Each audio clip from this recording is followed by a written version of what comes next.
ardente louvor. Só o Senhor é merecedor de toda a honra, toda a glória e todo o louvor. Amém? Querido visitante, seja muito bem-vindo entre nós. O Senhor continue te abençoando. Que você sempre tenha esse desejo de estar aqui conosco, na casa do Senhor, para ouvir a palavra do Senhor. Que seu coração seja aberto e atento os seus ouvidos ao que o Senhor quer falar com você nessa noite. Amém? Convido você a se colocar de pé.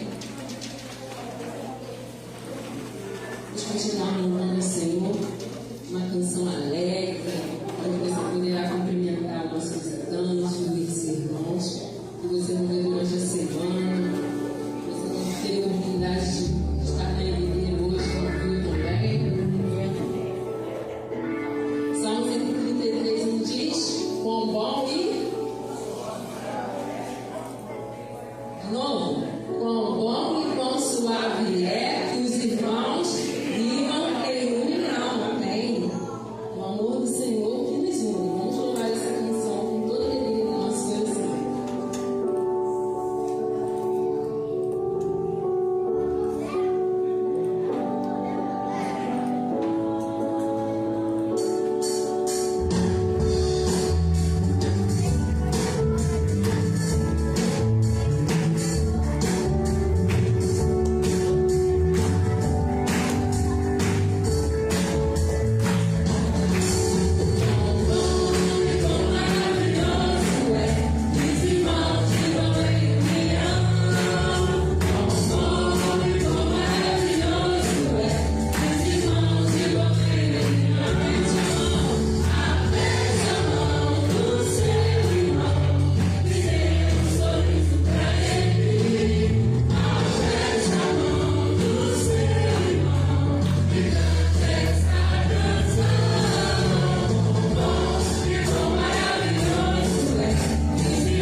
Essa noite venha uma noite de salvação na tua casa, uma noite de transformação, de cura, de libertação em nome de Jesus, porque no teu nome há poder. Nós queremos isso. Obrigado pela tua graça salvadora que nos alcançou. Obrigado pelo teu amor, onde derramou o seu sangue ali na cruz por cada um de nós. E hoje podemos dizer que somos livres. Somos livres para te adorar, somos livres para te exaltar, para te glorificar. Muito obrigada. Em nome de Jesus. Amém. Amém. Convido você a fazer a leitura conosco. Estaremos no livro de Hebreus, capítulo 10.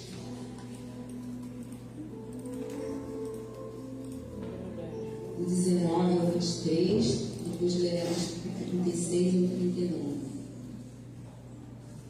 Vamos fazer a outra novamente. Diz assim: portanto, irmãos, temos plena confiança para entrar no lugar santíssimo pelo sangue de Jesus. O novo e vivo caminho que ele nos abriu por meio do véu, isto é, o seu corpo. Também temos um grande sacerdote sobre a casa de Deus. Assim, aproximemos de Deus com um coração sincero e com plena convicção de fé, porque o nosso coração foi purificado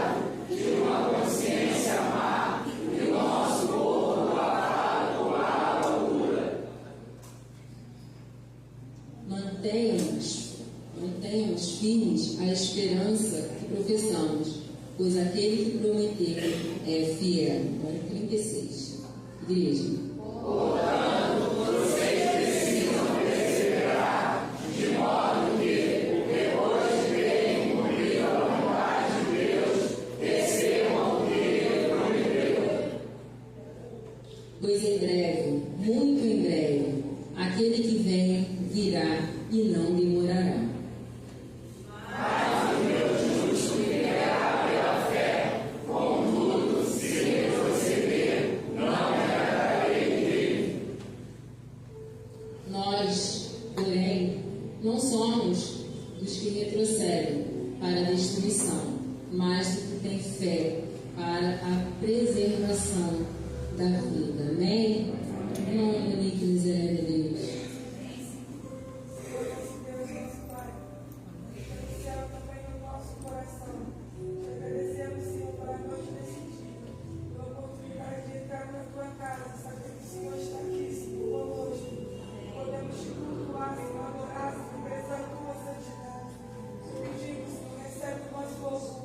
Recebe a nossa adoração, Senhor Deus, nos conduza a tua glória, Senhor, nos conduza a tua presença, Senhor, nos ajude todo o decorrer desse mundo.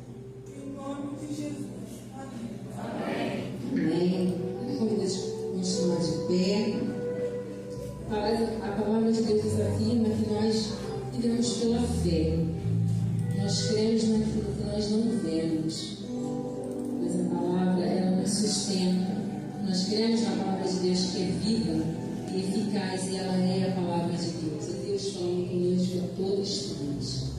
E a fé é aquilo que nos sustenta, que nos faz seguir, caminhar os passos de Jesus.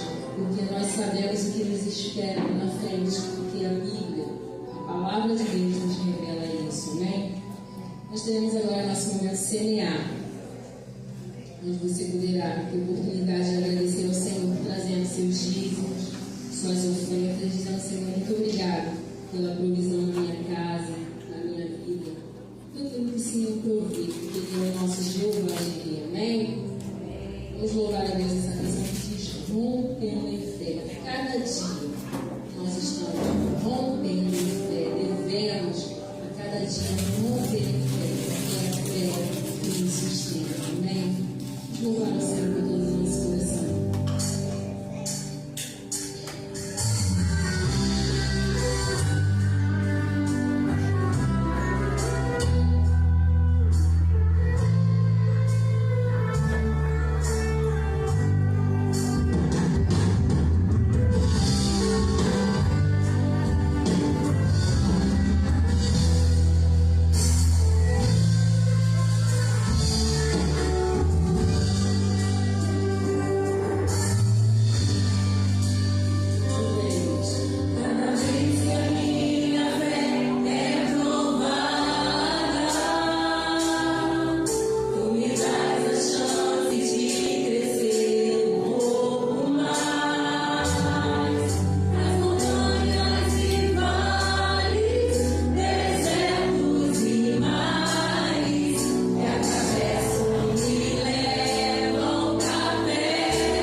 temos sido alcançados pelo Senhor, pela fé, Pai, que é dom do Senhor sobre nossas vidas.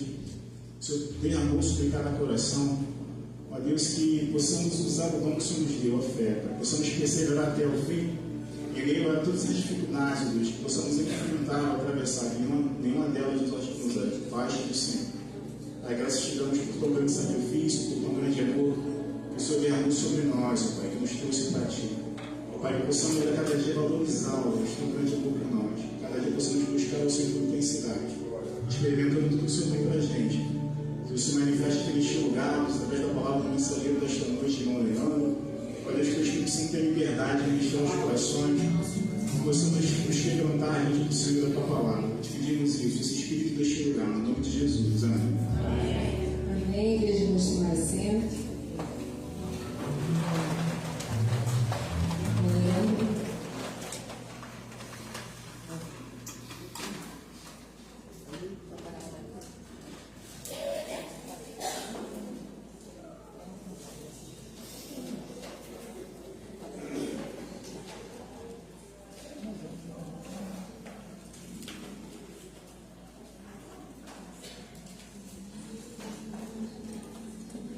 Boa noite, igreja.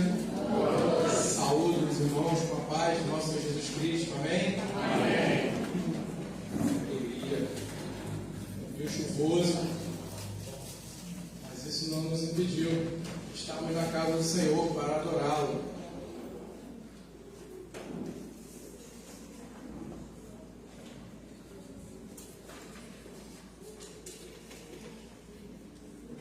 Bom, eu fiquei pensando numa introdução e não consegui ver outra do que como é bom a gente estar na casa do Senhor, como é bom a gente poder cultuar a Deus com essa liberdade que nós temos. E houve algumas vezes, por conta do meu trabalho, que eu não pude estar aqui. Não pude estar presente tanto em algum momento em EBD, ou culto. E eu sempre pergunto para minha filha, para minha esposa, ou para um dos amigos, alguns dos irmãos, eu pergunto, e aí, como que foi o culto? Como é que foi a EBD? E gera essa vontade de querer saber o que aconteceu. Para falar a verdade, o que eu perdi. Teve algumas vezes que eu perguntei o que aconteceu no culto. Aí falaram para mim assim, teve um apelo e o irmão levantou a mão. Graças a Deus, mas o meu irmão estava lá. Eu não pude presenciar isso.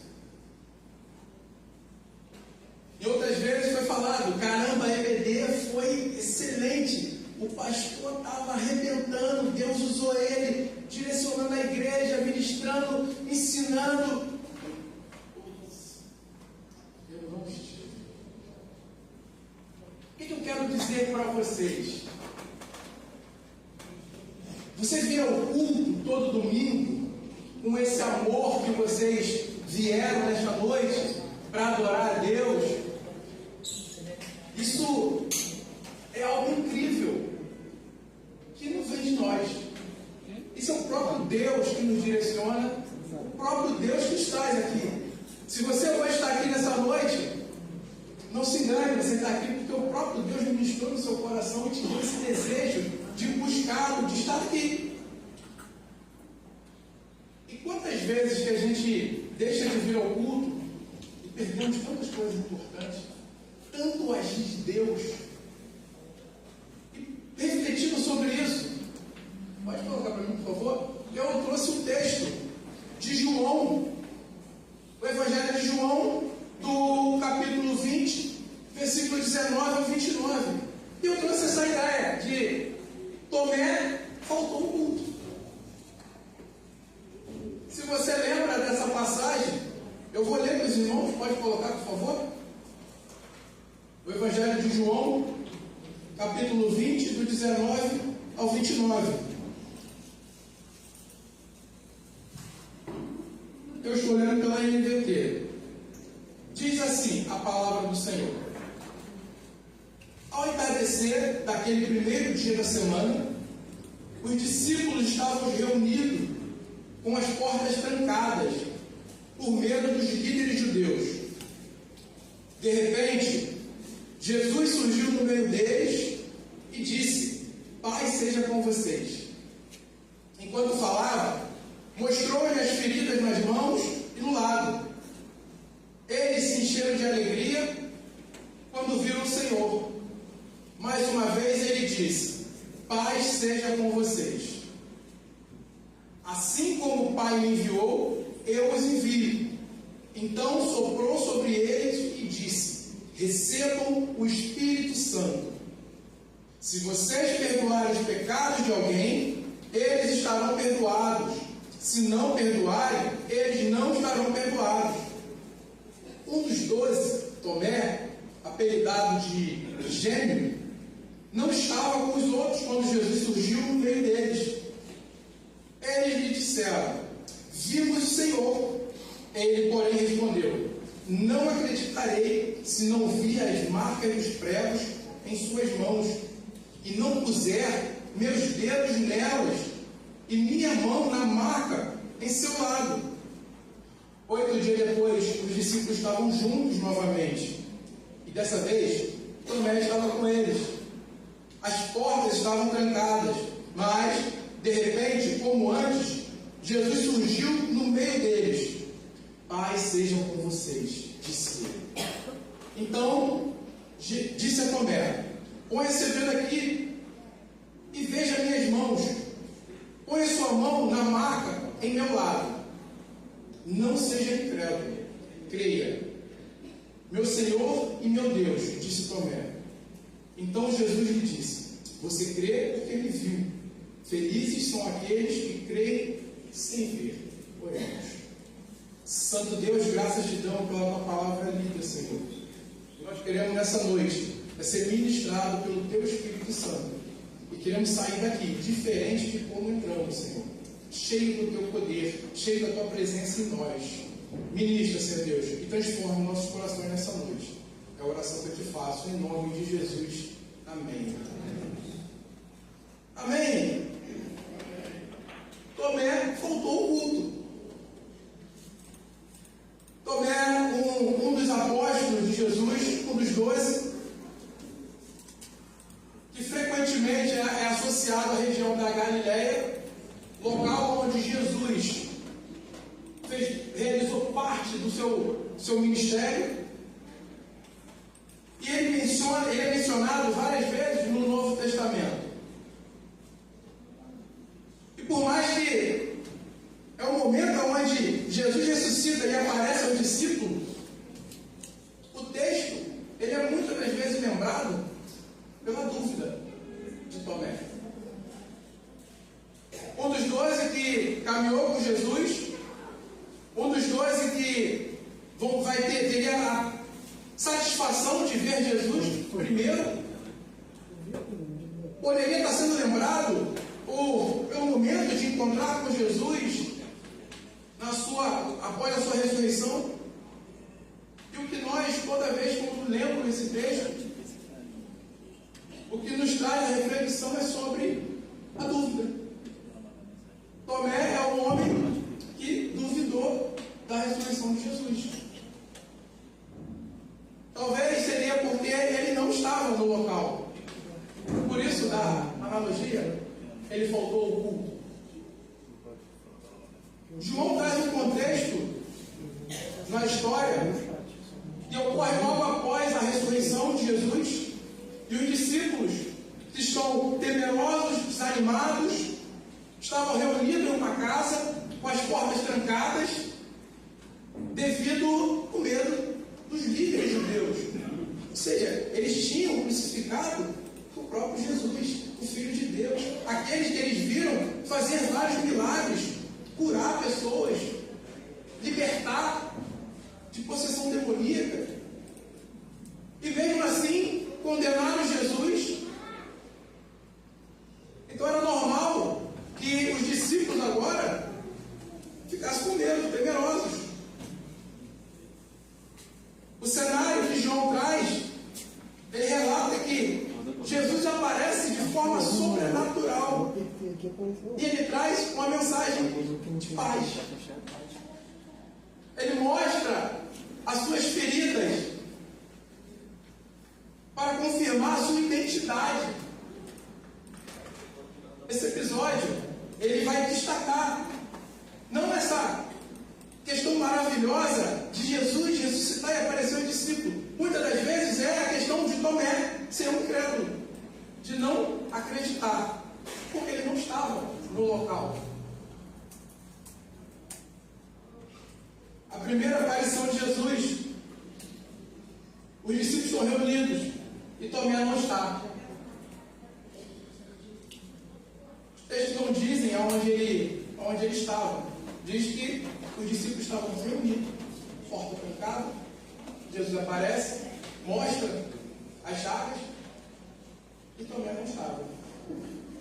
O relato desse texto, ele vai enfatizar a questão da nossa fé e a experiência também individual com Jesus. O cenário que é falado também vai refletir as tensões sociais, religiosas da época. Uma comunidade cristã estava começando a se formar em um ambiente hostil. Atualiza aqui, uma imagem. Eu descrevi para você que é uma imagem. Dentro da cultura, Atualiza. João traz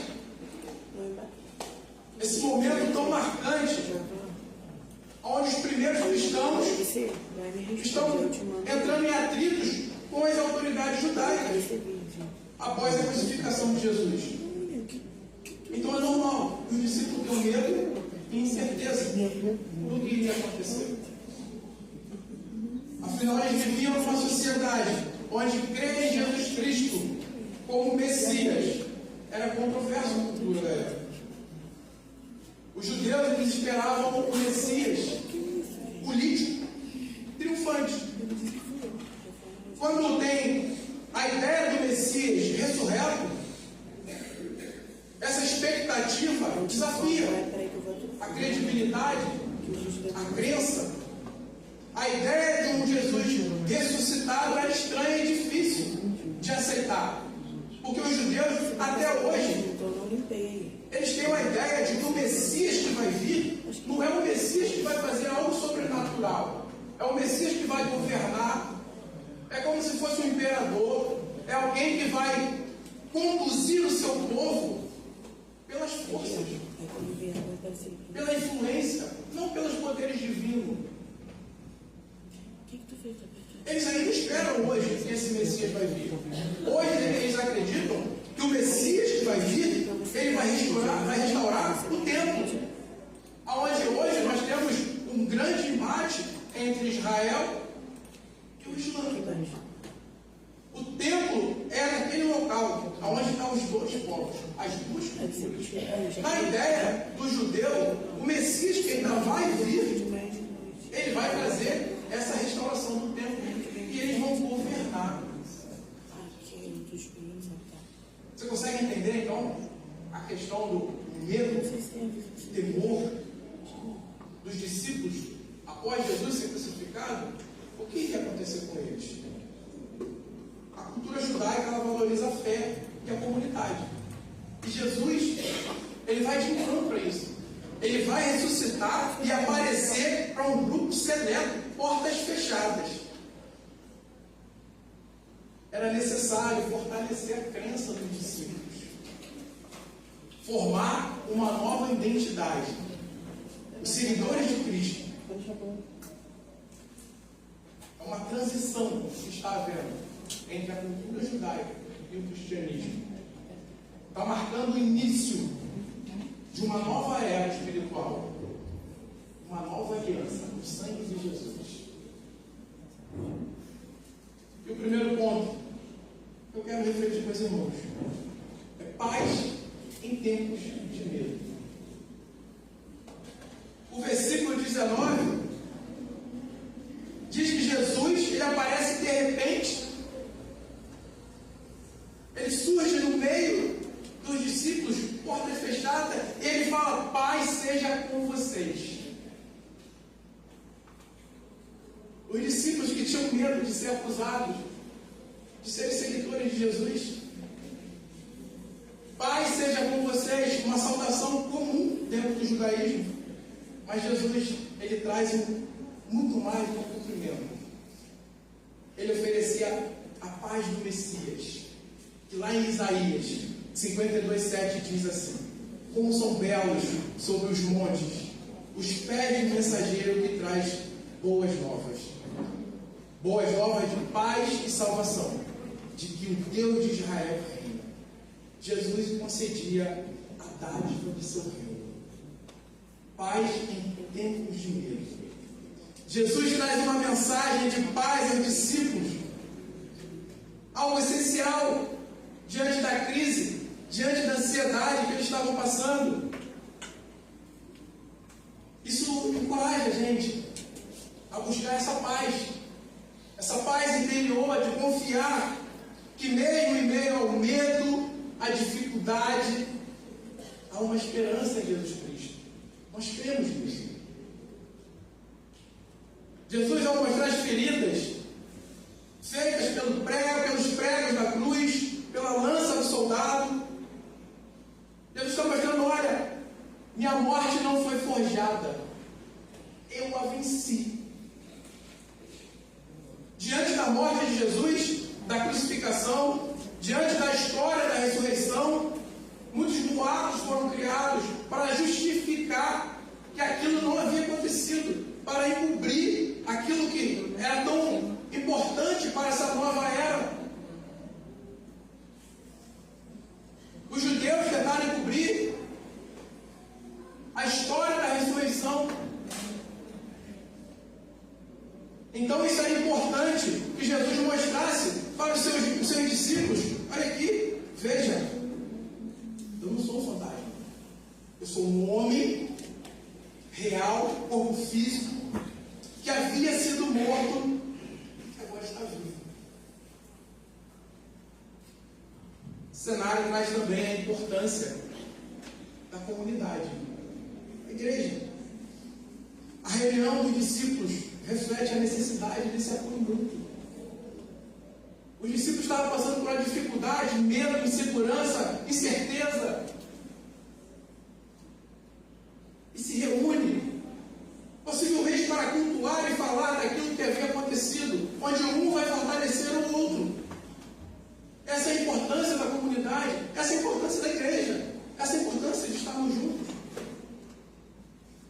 A necessidade desse apoio mútuo, onde um apoia o outro. Aqui não há ninguém melhor do que o outro. Aqui não tem super cristão. Aqui não tem um que é mais espiritual que o outro. Aqui tem sim alguém que busca mais do que o outro. Aqui tem alguém que oferta o seu tempo mais do que o outro. Mas não te faz melhor. E a ideia da reunião do discípulo era essa: apoio mútuo, um ajudar o outro a passar por essa dificuldade. Essa é a conexão de uma comunidade de fé. Encorajar no crescimento espiritual, encorajarmos uns aos outros. Segundo ponto, eu compartilho com os irmãos que o texto traz: compartilhar a fé. O versículo 21 e 22 diz, mais uma vez, ele disse: paz seja com vocês. Assim como o Pai me enviou, eu os envio. Então soprou sobre eles e disse: recebam o Espírito Santo. Deus tinha enviado Jesus ao mundo para estabelecer seu reino. Agora Jesus envia os seus discípulos para dar continuidade na sua missão. Os emissários de Cristo, eles levam a verdade de suas palavras. João 17:18 diz assim, na oração que Jesus faz: assim como tu me enviaste ao mundo, eu os envio ao mundo. Jesus ora, intercede pelos seus discípulos. Porque Jesus agora vai se acender aos céus. E com quem vai ficar a missão? De compartilhar as boas novas, o Evangelho? Os discípulos. Jesus, ele comissiona seus discípulos e sopra sobre eles o Espírito Santo. O Espírito Santo, irmão, não havia sido concedido ainda, porque Jesus ainda não tinha sido glorificado. Quando Jesus promete água viva, lá em João 7,39, ele diz assim: quando ele falou de água viva, estava se referindo ao Espírito que seria dado mais tarde a todos que nele crescem. Naquela ocasião, o Espírito não tinha sido dado porque Jesus ainda não tinha sido glorificado. A missão de compartilhar a fé. Após a ressurreição, os discípulos foram chamados a espalhar a mensagem de Jesus. Hoje, nós somos igualmente responsáveis por compartilhar a nossa fé. A esperança, especialmente, irmão, no mundo que nós vivemos, cheio de incerteza. O nosso mundo carece de esperança e significado. E a minha responsabilidade e a sua responsabilidade compartilhar a fé. Jesus, ele comissionou todos os seus discípulos, todos aqueles que creem nele. Todos nós temos essa responsabilidade. Terceiro ponto, irmão, que o texto nos traz: não retenha o perdão. O versículo 23 diz que se vocês perdoarem os pecados de alguém, eles estarão perdoados. Se não perdoarem, eles não estarão perdoados. O mistério de seguidores de Cristo, irmão, se assemelha ao mistério dele. Os discípulos não concedem ou retêm perdão por mero capricho, por mera vontade. Eles vão seguir as orientações do Senhor por meio do Espírito Santo que foi soprado sobre eles, assim como Jesus fazia.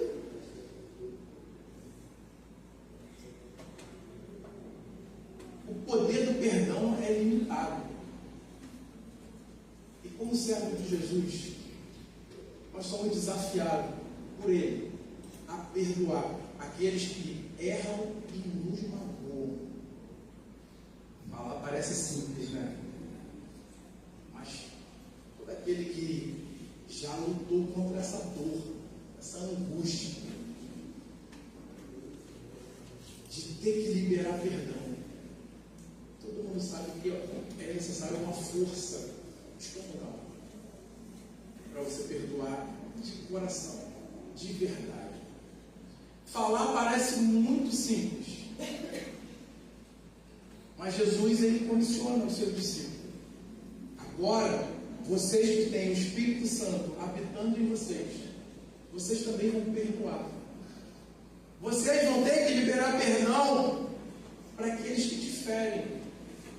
Você vai ter que liberar perdão para aqueles que te magoam, para aquele que te trai. Para aquele, irmão, que puxa o teu tapete. Você vai liberar perdão para aquele que, quando você vira as costas, te dá uma facada. Irmão, é uma ordem de Jesus. O nosso padrão, nosso exemplo é Cristo. E se você olhar para o nosso exemplo, que é Jesus, isso não pode ser uma dificuldade para a gente. Alguém foi traído, alguém foi machucado, açoitado, alguém foi pregado numa cruz, alguém foi zombado. Esse é o exemplo que nós temos. E que no momento da sua morte ele fala: Pai, perdoa, porque ele não sabe o que faz. Esse é o nosso padrão. Então você e eu, mesmo que doa, temos que liberar perdão. Nós não podemos reter perdão.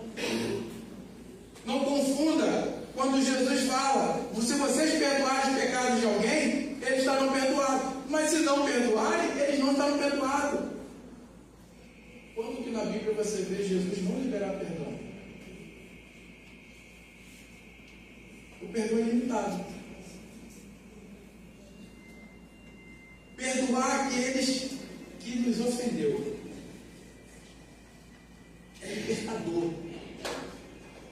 Perdoar alguém que te machucou é libertador, te liberta.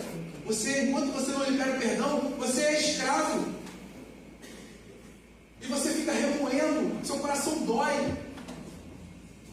Quando você libera o perdão, como se um peso saísse de cima de você.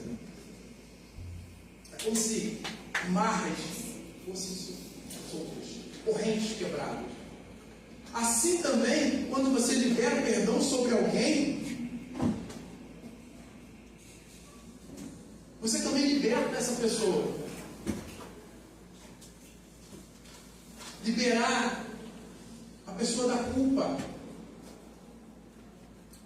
Tiago 5,19 diz assim, 5,19: Meus irmãos, se algum de vocês se desviar da verdade e for trazido de volta, saibam que quem trouxer o pecador de volta de seu desvio, o salvará da morte e trará perdão para muitos pecados.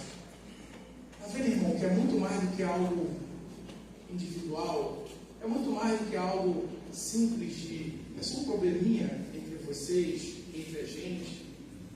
Liberar perdão, além de te libertar, você liberta também a vida das pessoas. Você traz vida para outras pessoas. A palavra de Deus está dizendo isso. O perdão, ele é poderoso e libertador. E esse é um poder que Cristo concedeu aos seus servos. E nós fomos chamados para perdoar uns aos outros, como Cristo nos perdoou. Colossenses 3,13 diz assim: sejam compreensivos uns com os outros e perdoem quem os ofendeu.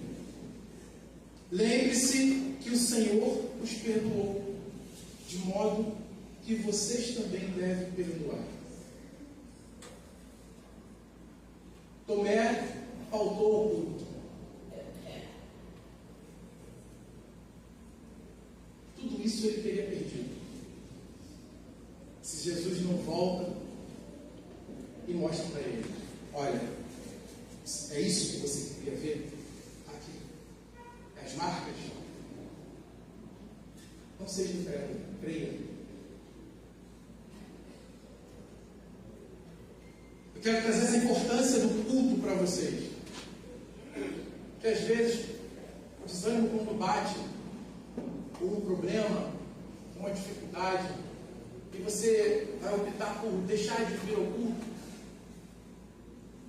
você pode estar perdendo coisas tão incríveis, assim como o texto que nós acabamos de ler. Jesus traz a paz para os discípulos. Jesus comissiona os seus discípulos. Jesus sopra sobre eles o Espírito Santo. Imagina se Tomé não tivesse reformado. Imagina se Jesus, 8 dias depois, não volta para aquele local e fala novamente com os seus discípulos. Quero que vocês tenham noção da importância de você estar cultuando como igreja. A importância de você estar aqui hoje. Quantas coisas você poderia ter perdido? A palavra de Deus, os louvores que foram doados, as orações que foram ministradas, o agir de Deus, que eu tenho certeza que o Senhor falou no coração de cada um de vocês. Era necessário para que seus discípulos fizessem a grande comissão. Primeiro, a paz. Entenda que a paz que Jesus está falando para eles não está amenizando a perseguição que está acontecendo lá fora. Eles continuam sendo perseguidos e vai piorar. Era necessário que Jesus estivesse ali e soprasse sobre eles o Espírito Santo para que eles pudessem proclamar as boas novas. Era necessário que ele se mostrasse com as suas marcas para que eles entendessem que Jesus Cristo é o Filho de Deus, que ele havia ressuscitado, assim como ele tinha já falado. Que o Filho do Homem iria padecer, mas que ao terceiro dia ele iria ressuscitar. Estava comprovando aquilo que ele já havia falado.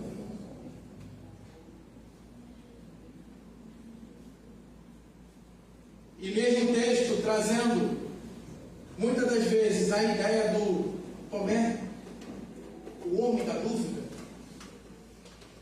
O texto não é isso, o texto é o Jesus ressurreto, que se apresenta aos seus discípulos e sopra sobre ele o Espírito Santo. A mensagem que fica é: não seja incrédulo, creia. Eu não consigo trazer para vocês as marcas de Jesus. Eu não consigo trazer para vocês as chagas. Eu não consigo fazer isso mais. Para você crer, você não precisa ver as marcas de Jesus.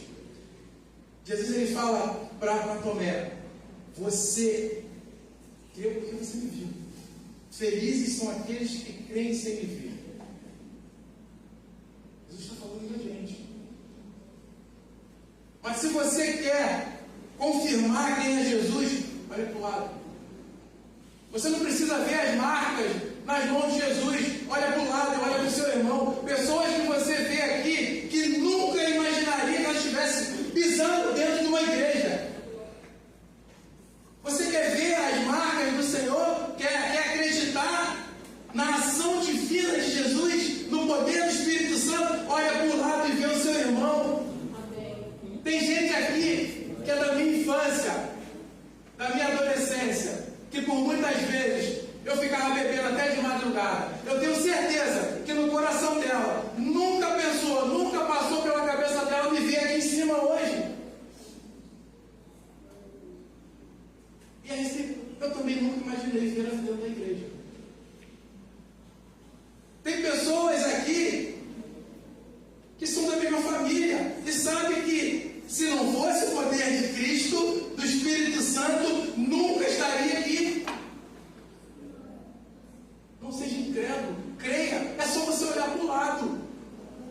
Olha a sua volta. Olha quantas pessoas aqui foram transformadas por Deus. Olha quantas pessoas aqui restauradas. Olha quantas famílias, vidas, pessoas que você passava na rua e você nunca imaginaria. Essa pessoa vai ser de Cristo. E hoje você olha para o lado e você pode cultuar com elas, pode adorar o Senhor com elas. Glória a Deus. Esse é o poder do Espírito Santo. Isso não tem nada de bom em nós. É só o agir de Deus. Porque sobre os servos do Senhor foi soprado o Espírito Santo. Se hoje nós conhecemos o Evangelho, é porque foi soprado sobre o discípulo o Espírito Santo e as boas novas foi propagada.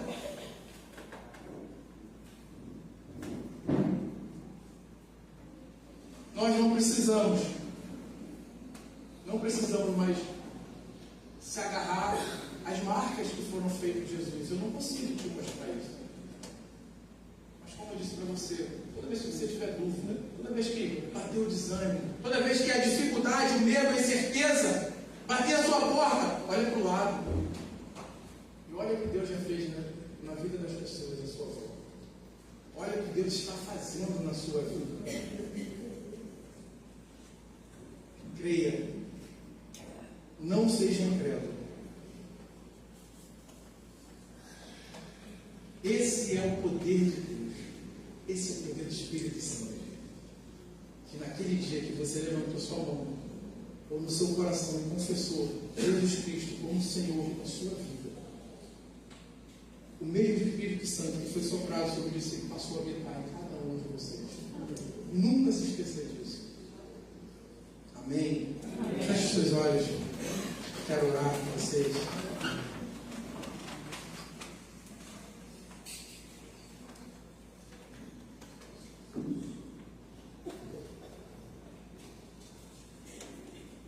Paz seja com vocês. Essa paz só o Espírito Santo pode nos dar.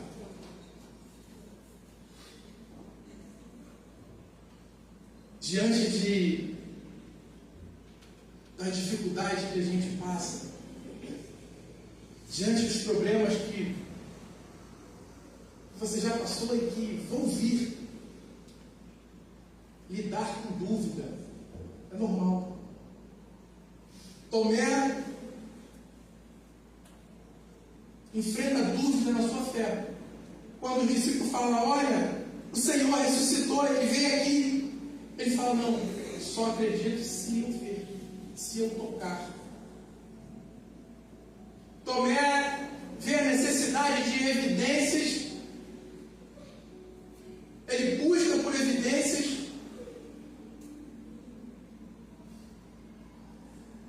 Isso é normal. Normalmente aquilo que a gente não consegue compreender, a gente quer descobrir uma forma de justificar. O problema é quando fazemos isso com a nossa fé. Creia. Somente creia que Jesus Cristo é o Filho de Deus. A verdade é que a fé, ela pode coexistir com a dúvida. Desde que a dúvida seja uma forma de você buscar a resposta dentro da palavra de Deus, buscando a presença do Senhor, orando, sendo íntimo dele. Dessa forma é saudável. A sua jornada espiritual não vai ser fácil. Muitas das vezes você não vai compreender aquilo que acontece à sua volta. Por isso da importância da paz de Jesus na nossa vida.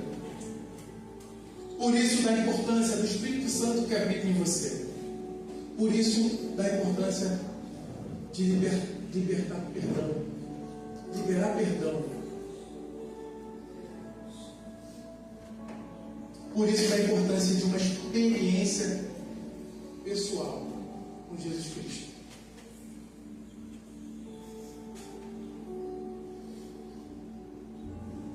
A mensagem que eu quero deixar para vocês é só creia.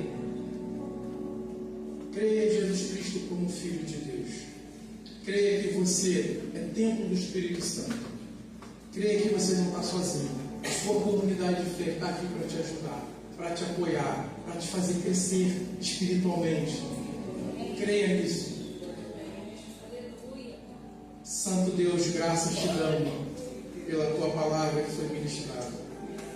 Obrigado, Jesus, porque sabemos que tudo que foi falado aqui não vem de nós, pois em nós não há nada de bom. O que fazemos de bom é porque o teu Espírito Santo que nos capacita, que nos direciona. Pai, ministra em nossas vidas todos os dias, pois carecemos da paz que só o Senhor pode nos dar. Pai, te pedindo perdão pelas nossas falhas, por muitas das vezes fraquejarmos na nossa caminhada. E graças te damos, Senhor, porque o Senhor nunca nos abandona. Obrigado pela vida de cada um aqui nesta noite. Obrigado por mostrar o seu agir. Hoje o Senhor não nos mostra as marcas que foram feitas na cruz, mas pela ação do teu sangue, o Senhor nos mostra as vidas que foram restauradas aqui nessa noite. Vidas que foram transformadas pelo poder do teu Espírito Santo. Nós só queremos crer. Crer que tu és o Filho de Deus. A Igreja Batista do Cacuia, ela crê em ti, Senhor, como Filho de Deus. Que o Espírito Santo tenha total liberdade para transitar em nossa vida e mudar o que tiver que ser mudado, restaurar aquilo que foi quebrado. Que só com o teu poder nós conseguimos liberar perdão. Ministra na nossa vida, Senhor. Ajude-nos a superar essas dificuldades. Ajude-nos a perdoar aqueles que nos ferem, aqueles que nos ofendem. Ajude-nos, Senhor, pois sem o Senhor nada podemos fazer. Obrigado, Jesus, pela Tua palavra. Obrigado por se fazer presente em nossas vidas. É a oração que eu te faço em nome de Jesus. Amém. Amém. Amém.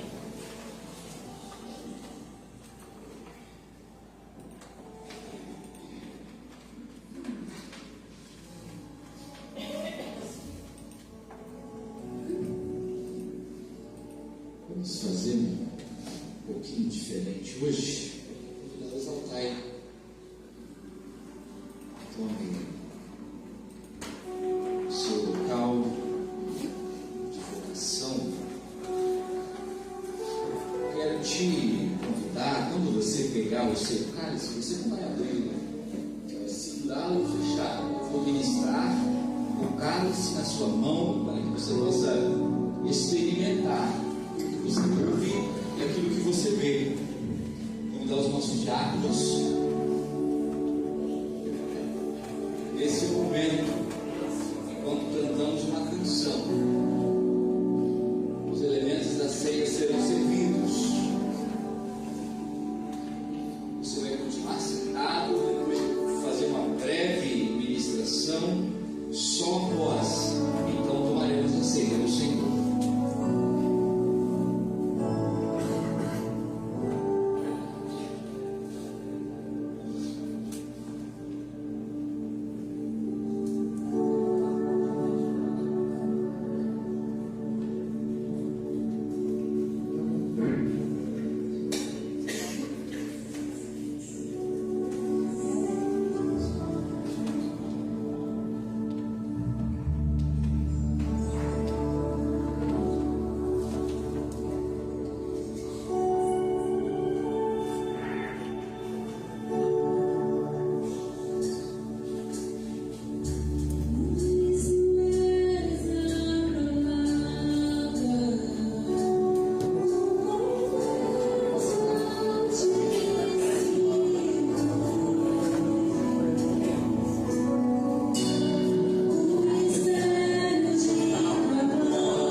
23 a 28. Todos podem se sentar.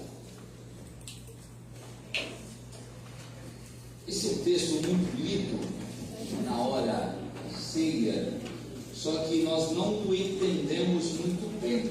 E o fato de não entendê-lo, ele não causa o efeito necessário em nossas vidas. Olha o que diz esse texto. Na noite em que o Senhor Jesus foi traído, ele tomou o pão, agradeceu a Deus, partiu e disse: este é o meu corpo que é entregue por vocês. Façam isso em memória de mim. Da mesma forma, depois da ceia, tomou o cálice e disse: este cálice é a nova aliança, confirmada com o meu sangue. Faça isso em memória de mim, sempre que o beberem. Porque cada vez que vocês comem desse pão, bebem desse cálice, anunciam a morte do Senhor até que Ele venha. Assim, quem come do pão ou bebe do cálice do Senhor indignamente é culpado de pecar contra o corpo e o sangue. Portanto, examine-se antes de comer do pão e beber do cálice.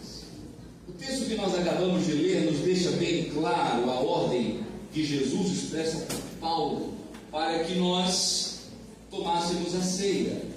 Mas ele diz que as pessoas que vão tomá-los indignamente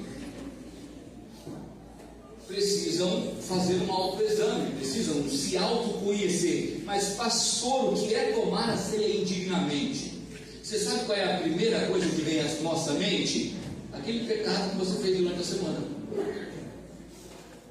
Olha, essa semana alguém me fechou no trânsito e eu perdi a cabeça, fiquei emocionado. Quando nós pegamos o cálice da ceia e olhamos para... Pode manter o texto, Leandro. E olhamos para esse texto, a primeira coisa que vem à mente é fazer o autoexame, é vasculhar a nossa última semana, encontrar o pecado que eu fiz em casa, o que eu fiz na rua, aquilo que eu pensei, aquilo que eu agi, e nós achamos que esses nossos pecados nos tornam dignos de tomar a ceia do Senhor. Mas não é isso que esse texto quer dizer. Vai para mim no versículo 17, Leandro, 11 e 17. Vamos entrar no contexto do texto. Nas instruções a seguir, porém, não posso elogiá-los, pois quando vocês se reúnem, fazem mais mal do que bem. Quem veio de manhã, ética, mal e bom, mal e bem. Então, Leandro falou que Tomé não vai ao culto. Paulo está dizendo de pessoas que vão ao culto e fazem mal ao culto. Pastor, tem como eu ir ao culto e fazer mal ao culto? Será que eu ficar conversando? Eu vi muita gente conversando na hora da pregação. Tinha muita gente falando. Será que esse é fazer mal durante o culto? Fazer mal ao culto é conversar na hora do culto, é atrapalhar quem está concentrado e quer ouvir o sermão? Continue, Leandro. Isso, Leandro. Primeiro, ouço que há divisões quando vocês se reúnem como igreja, e até certo ponto chegou um babado para mim e eu acredito, um pedaço. Até certo ponto eu acredito nisso que chegou para mim. Vai para o 19. Suponho que seja necessário haver divisões entre vocês para que se reconheçam os que são. Então tem gente na igreja que é aprovado e tem gente que é reprovado. Aqueles que são aprovados tomam da ceia dignamente. Aqueles que são reprovados tomam da ceia indignamente. Isso começa a fazer sentido. Continua, Leandro. Quando vocês se reúnem, não estão interessados de fato na ceia do... Estamos falando de reunião da igreja. É culto. Tomé falta o culto. Aqui as pessoas vão ao culto, mas elas não vão ao culto interessadas no culto, na ceia do Senhor. Alguns de vocês se apressam em comer a própria refeição como resultado. Alguns passam fome, enquanto outros ficam embriagados. Não escute o Rodrigo Silva dizendo que o vinho da Bíblia não é alcoólico. O vinho da Bíblia é alcoólico e as pessoas ficavam bêbadas. A ceia da igreja de Corinto não era como a nossa, era uma janta, era uma refeição. Então essas pessoas iam para o culto, para a comunhão dos crentes, dos salvos, e lá, ao invés de serem amorosos, nós vimos de manhã, a igreja tem que viver pela bondade, pelo amor. Então, se eu amo, eu sou companheiro, se eu amo, eu cuido, se eu amo, eu protejo. E quem ama não come as coisas e deixa os outros passando fome. Você percebe que alguns iam para a igreja, iam para o culto, mas não faziam bem ao culto, porque eles se fartavam primeiramente e deixavam outros com fome. Aqueles que tinham melhor condição financeira se favoreciam, e aqueles que não tinham ficavam prejudicados. Continua olhando. Olha 22. Será que vocês não têm em casa onde comer e beber? Estão passando fome em casa? Por que vocês vêm para a igreja e fazem essa raça? Ou querem mesmo envergonhar a igreja de Deus e humilhar os pobres? Vocês vêm para o culto para humilhar a igreja e para humilhar os pobres, para envergonhar a igreja de Deus? O que devo dizer? Querem que eu os elogie? Certamente não os elogiarei por isso. Aí vem aquele texto que eu li, do pão e do sangue. Vai para o 29, Leandro. Olha o 29, que o 29 fala: pois se comem do pão ou bebem do cálice sem honrar o corpo de Cristo, a igreja de Cristo, o corpo de Cristo, comem e bebem julgamento contra si mesmo. Continua olhando. Por isso muitos de vocês estão fracos, doentes e alguns até espiritualmente mortos. Vão para o culto, mas não vão para o culto por causa da ceia. Estão mortos espiritualmente, porque vão para o culto, fazem mal ao culto, vão para a igreja e fazem mal à igreja. Continua olhando. Se examinássemos a nós mesmos, não seríamos julgados dessa maneira. Mas quando somos julgados pelo Senhor, estamos sendo disciplinados para que não sejamos condenados como o mundo. Portanto, meus irmãos, quando se reunirem para comer, esperem uns pelos outros. Se estiverem com fome, comam em casa, a fim de não trazer julgamento sobre si mesmo, e ao se reunirem, e eu lhes darei instruções a respeito de outros assuntos depois que eu chegar aí. Paulo está dizendo que existem pessoas que tomam a ceia indignamente. Segundo, ele fala que tem gente que vai à igreja, mas faz mal para a igreja.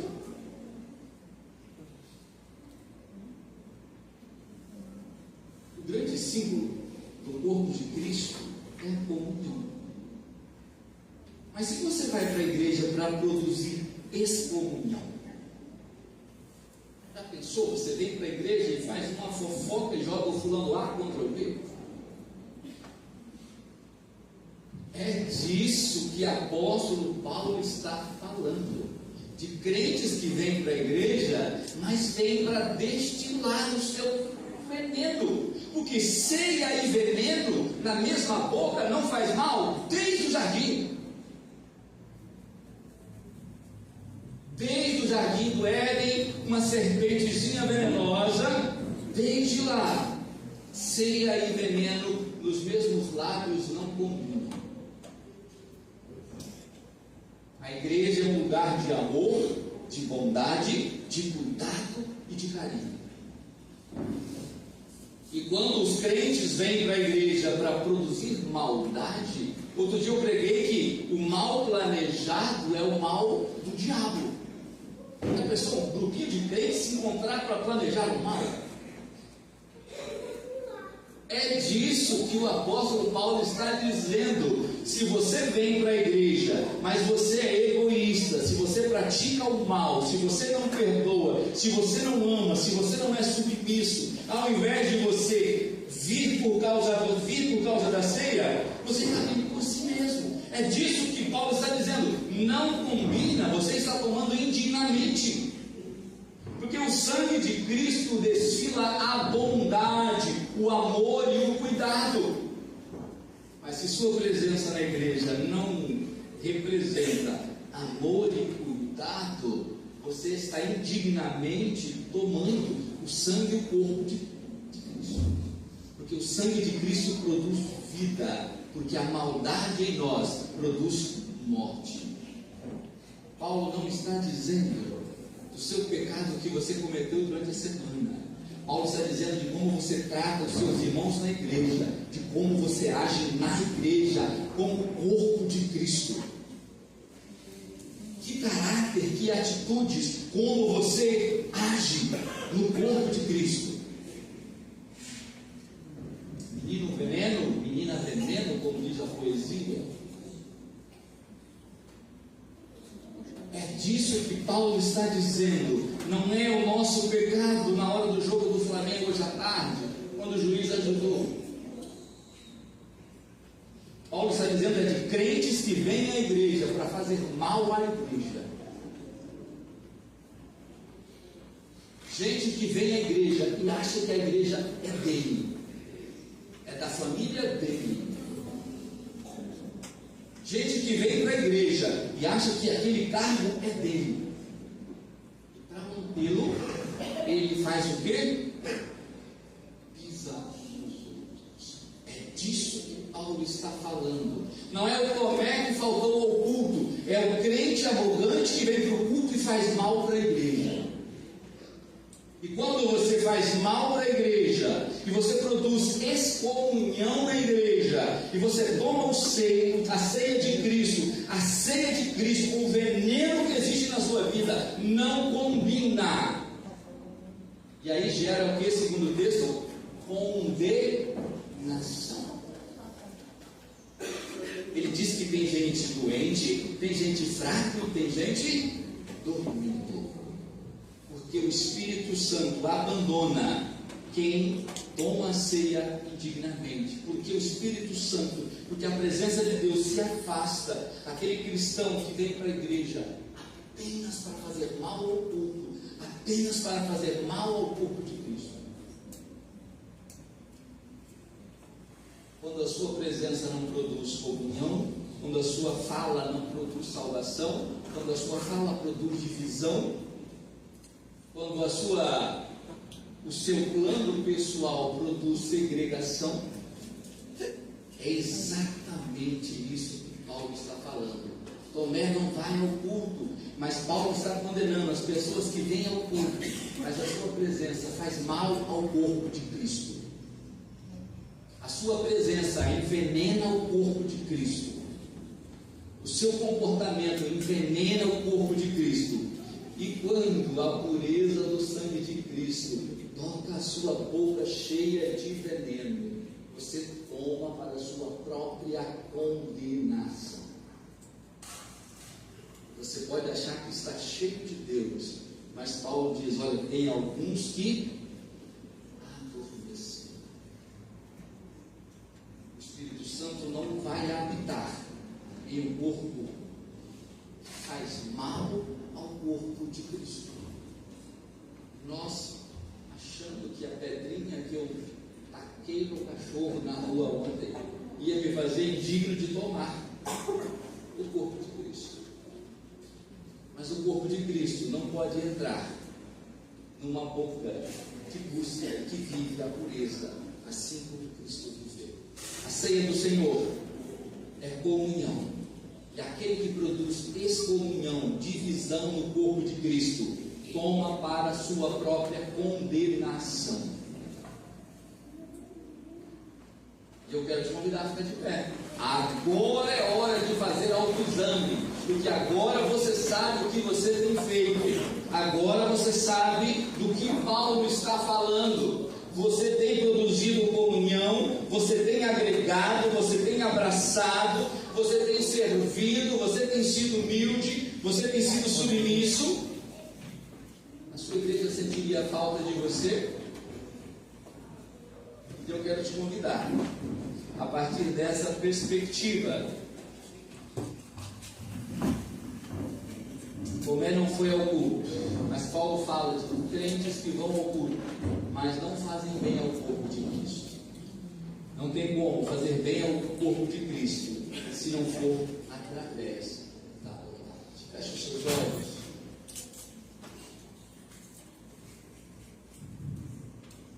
Enquanto você faz o seu autoexame,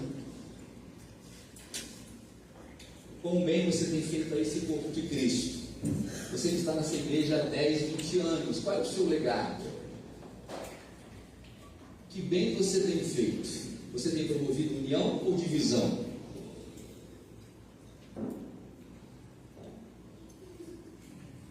O que você pode dizer que você construiu na sua vida nessa igreja?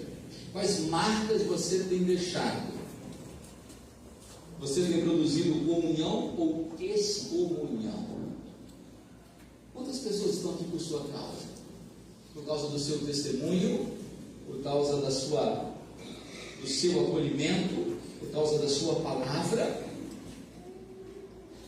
Quantas pessoas podem não estar aqui porque você não agiu com bondade?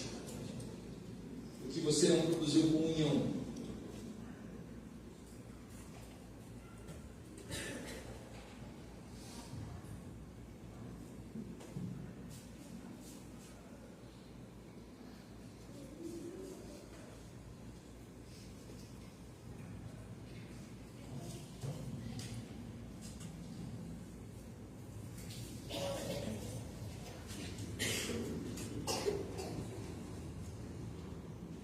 Paulo, diante de uma igreja rebelde,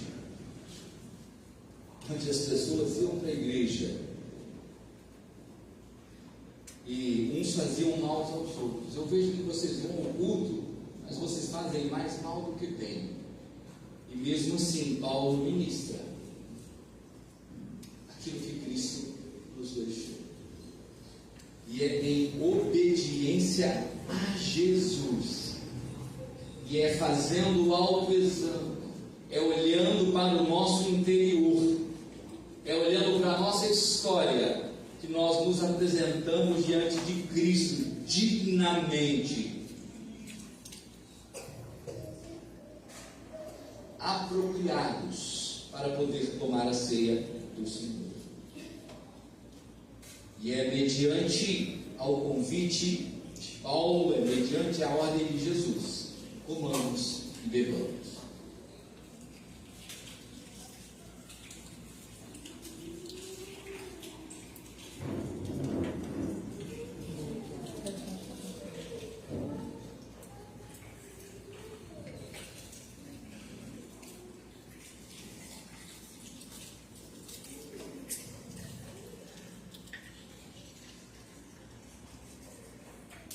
Oremos.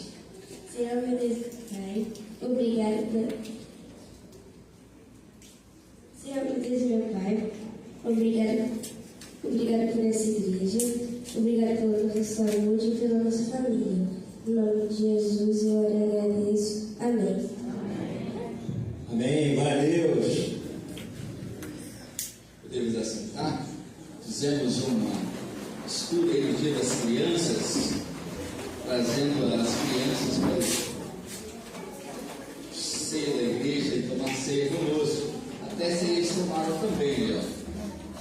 Até ceia para eles tinham. O que temos aí, Leandro?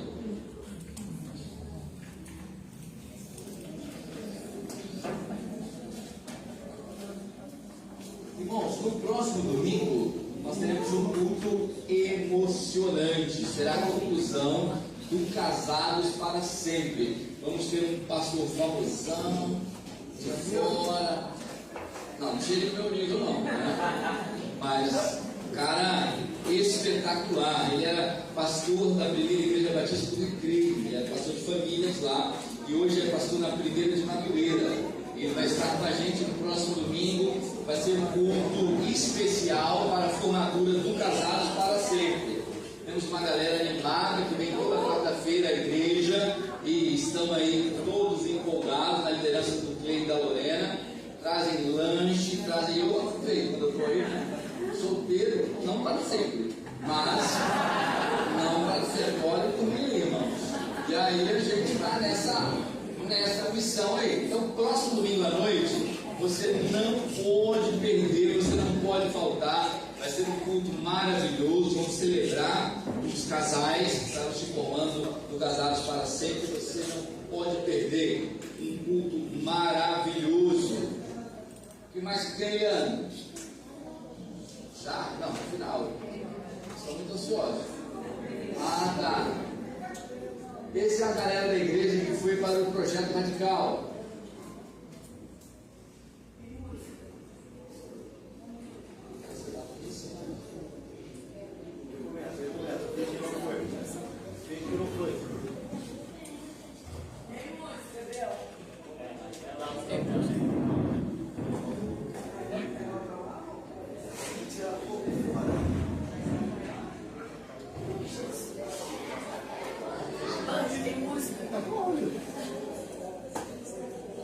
Linda, maravilhosa.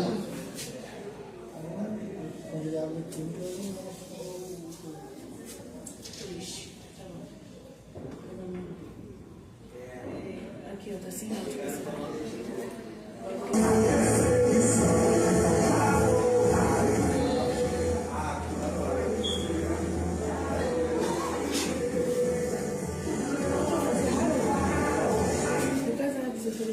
Tá ótimo,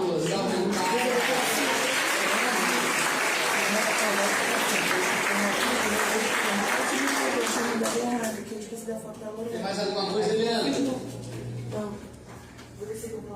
Cadê os nossos visitantes? Aqui? Não colocaram visitantes? Tá ótimo, não tem problema não. Deixa eu ver se eu tenho alguma coisa aqui para falar. Mas o pessoal do Radical pode vir chegando para cá. Cadê? Podem sair.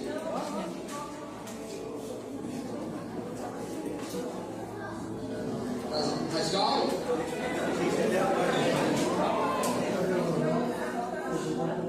O que foi? Ah, tá.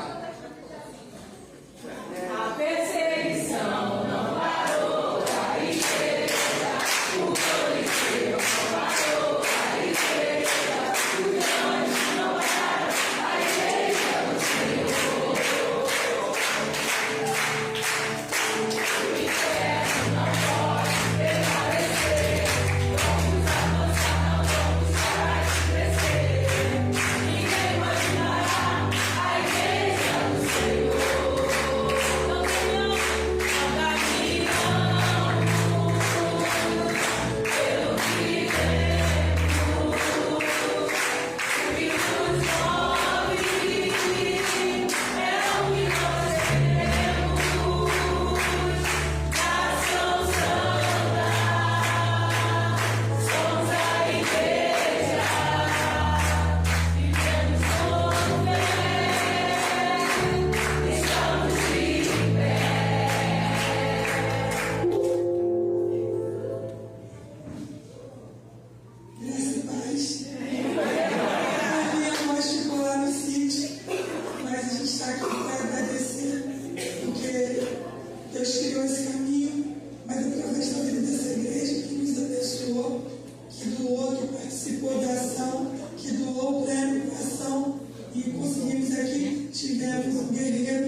E pude renascer novamente.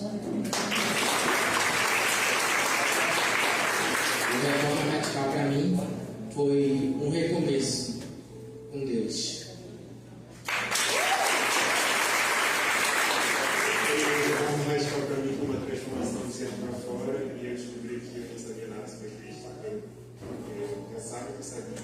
mas agora eu renasci também e eu quero caminhar muito com Cristo, continuar nessa caminhada e poder transformar não só a minha vida, mas a vida das pessoas através das palavras de Cristo no meu coração.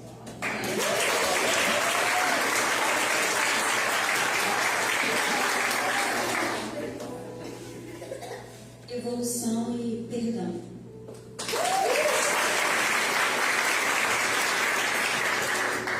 A forma radical para mim começou com conflito e terminou com eu posso decidir, a minha decisão para com Cristo. A forma radical para mim foi um momento de confronto, cura, novo posicionamento, e eu também aprendi que eu não sei nada sobre Jesus, que eu preciso aprender bastante ainda também.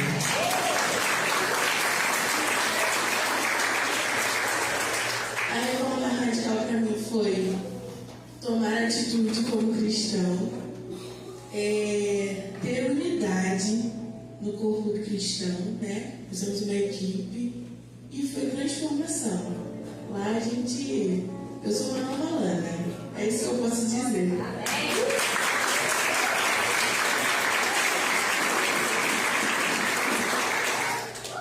A reforma radical para mim foi para me confrontar, para me descobrir também que eu não sei nada da Bíblia, não sei nada de nada. Me ajudou a pedir perdão para quem precisava e para Deus, e foi um renovo espiritual.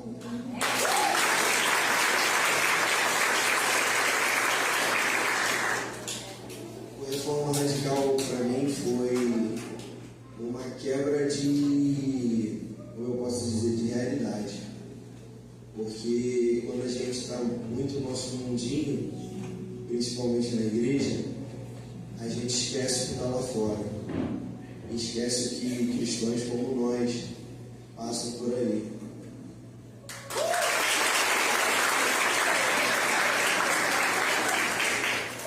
A reforma radical para mim foi eu descobri que eu não sou crente. Não era.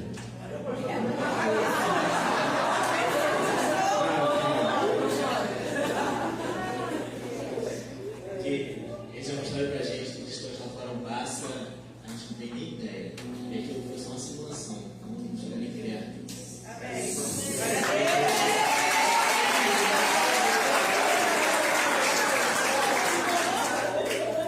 O reforma radical para mim foi transformador e extraordinário, que para mostrar que a gente não sabe sobre a Bíblia e nada sobre Cristo, que a gente passa aqui dentro da igreja e o mundo lá fora.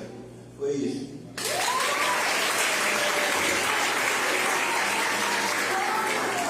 Bom, para mim a reforma radical foi algo muito impactante, porque a gente viu que pelo menos eu vi que eu não sei de nada, e mudou muito minha visão sobre algumas coisas que eu achava que sabia.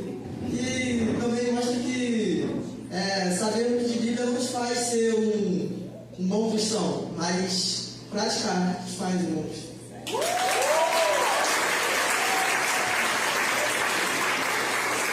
Bem, o reforma radical para mim foi superação. Eu superei os meus limites naquele lugar e falo para vocês, o Espírito Santo pegou no meu braço e ele não me soltou nenhum momento.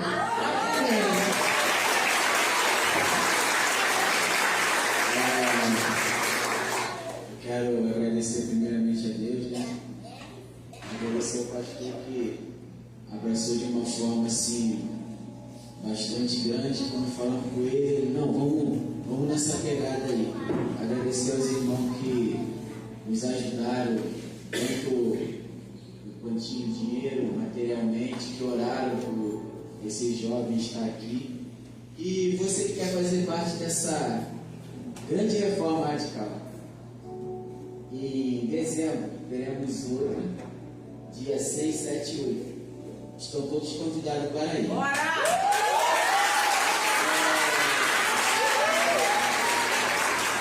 E vai ter coisa aqui que eu vou ter que levar para o resto da minha vida, né? Depois que eu vi que o Senhor, assim, falou muito com a gente. Eu agradeço muito, irmão. Agradeço muito porque o Senhor foi aquele que colocou coisas lindas no coração dele. E assim, tem hora que a gente pensa que a gente sabe servir, né? E a gente está muito além do que o Senhor quer colocar no nosso coração, muito além do que o Senhor quer que nós façamos para Ele, né? Tem hora que o nosso problema está do nosso lado e a gente não está nem aí, né? Foi o que a palavra falou hoje, a gente falta o culto, né? E faltar o culto não é legal, tá bom? E aqueles que quiserem vir, só procurar esse pessoal aqui, que eles estão com as fichas aí, e eles falaram que vão levar uns 3, 4, tá bom assim? 1, 2, 3, missão dada! Será missão cumprida!